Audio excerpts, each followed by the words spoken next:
want to welcome you all to Lake Oswego. Some of you live here, some of you are from outside the community. It's great to have each one of you here in my hometown today. And not just my hometown, but in the same neighborhood that I grew up in, where I have my businesses and where I live now. And that's part of the story of how this all came together. You know, and Lake Oswego, I would say, is not necessarily a community known for saying yes to affordable housing. But we are here today because it did. And that's thanks to so many of you in this room. You know, this has been quite an effort. And then like 5 years ago, now this is just a vacant lot that had a for sale sign. And you mentioned I run by every day, and I thought, oh, look at that vacant lot. I bet we could do something with that piece of property. And it was thanks to two Habitat board members who happened to be residents here in town, Kabir Bhatia and Mark Waller. I called them up and said, hey, are you guys interested in this? They said, well, maybe. And then I called up Steve, and we all came out and said, yeah, we can make something happen there. I said, okay, let's try to do it. But of course, you know, it all comes down to the money. And fortunately, this nice gentleman who owned this lot as an investment, we said, hey, don't sell it to anyone. We're the government. It's going to take us a long time to come up with the money, but we promise. We think we can do it. He said, okay. And there were people that came and they tried to buy it, and he said, well, hold on. You know, I'm talking to the city, you know.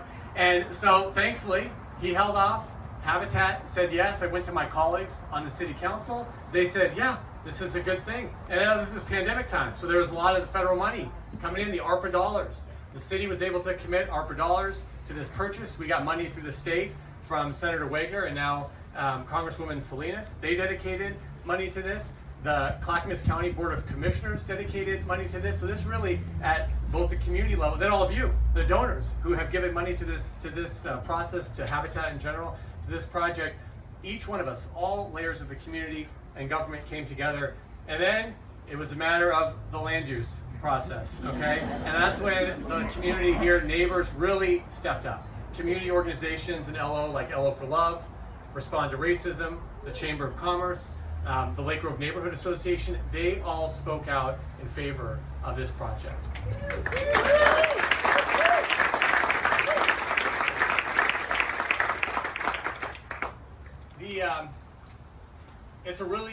For me, it was a really cool thing to grow up here in LO, and I feel like it really set me up for the future. And I'm so excited at the hope that a development like this brings for the kids that are going to live here. You know, that will go to school down the street at Lake Grove Elementary and maybe River Grove. There's great schools everywhere you look, all around here. It's a big difference. So to have a project like this, and then across the street next week, breaking ground on the